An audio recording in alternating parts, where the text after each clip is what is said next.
Hello Biafrans and lovers of freedom all over the world. Good morning, afternoon and evening, depending on where you're connecting. You are welcome to Biafra Battle Cry TV, a media platform dedicated to indigenous people of Biafra, IPOB, under the leadership of Mazi Nnamdi Kanu. Stay tuned. The post by Nnamdi Kanu's lawyer, Aloy Ejimakor, asserts that Kanu's 2021 abduction from Kenya constitutes an illegal extraordinary rendition under international law, stripping Nigeria of prosecutorial jurisdiction and mirroring the 1984 Umaru Dikko case, where a failed kidnapping prompted UK arrests, diplomatic rupture, and extradition denials. Recent developments include a June 2025 Kenyan High Court ruling deeming the rendition unlawful and a violation of human rights, while Nigeria's Supreme Court in 2023 overturned a 2022 acquittal, allowing the terrorism trial to continue despite ongoing appeals. Paired with a new Central Africa image of Ejimakor rejecting trial resumption, the post mobilizes opposition to Kanu's detention ahead of the #Mink October 20 protest march to Aso Rock, reflecting polarized replies from supporters hailing it as a justice call to critics labeling Kanu a terrorist. Okay, right now Biafrans, let us listen to what Barrister Ejimakor posted on his Twitter as follows.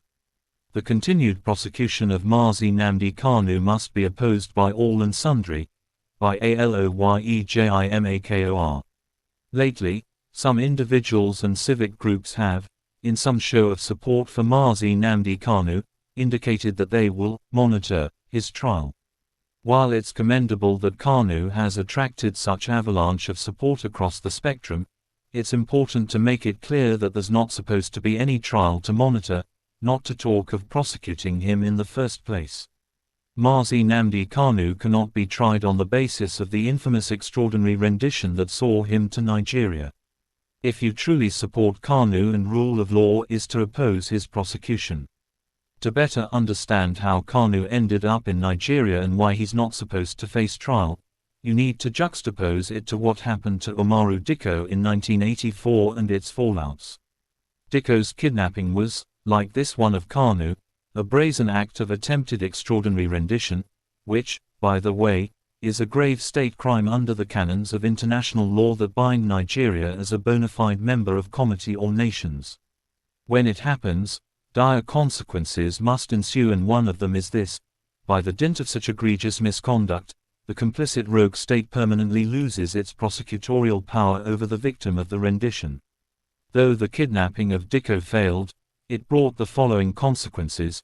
Britain swiftly arrested several suspects, 4 were convicted and they served years in prison.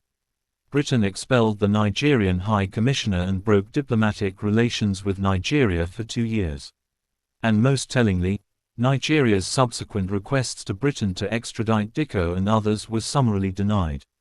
As regards Kanu, Nigeria has, by her own hands, lost its jurisdiction to subject him to trial. In other words, no valid prosecutorial action can proceed from such a manifestly criminal conduct by a state. So, when you say you will be monitoring Kanu's trial or that you want a fair trial for him, you are unwittingly buying into a grievous state crime that should shock your conscience, like it shocked the conscience of the several international tribunals that have condemned what happened to Kanu. Now, you have seen why you must oppose Mazi Nnamdi Kanu's continued prosecution, detention and join the train for his freedom before it leaves the station to Aso Rock for #Mink October 20. Mr. Kanu, last one last question. One last question. Reference to what she has asked earlier. Just recently that she's one of the senior judges at this court. And I have respect and love for her. She knows. What if this case comes back to her? Because it is not possible. It's not possible. This persecution of the Igbo people, this orchestrated, almost global persecution of the people, stops with me. It cannot happen. Very well. It can never happen. That is why we do what we do. That is why I do what I do. I am campaigning for the freedom of my people because of the persecution that we are facing. Yes. It's as simple as that. Nothing more, nothing less. Yes. Thank you very much. The rules change.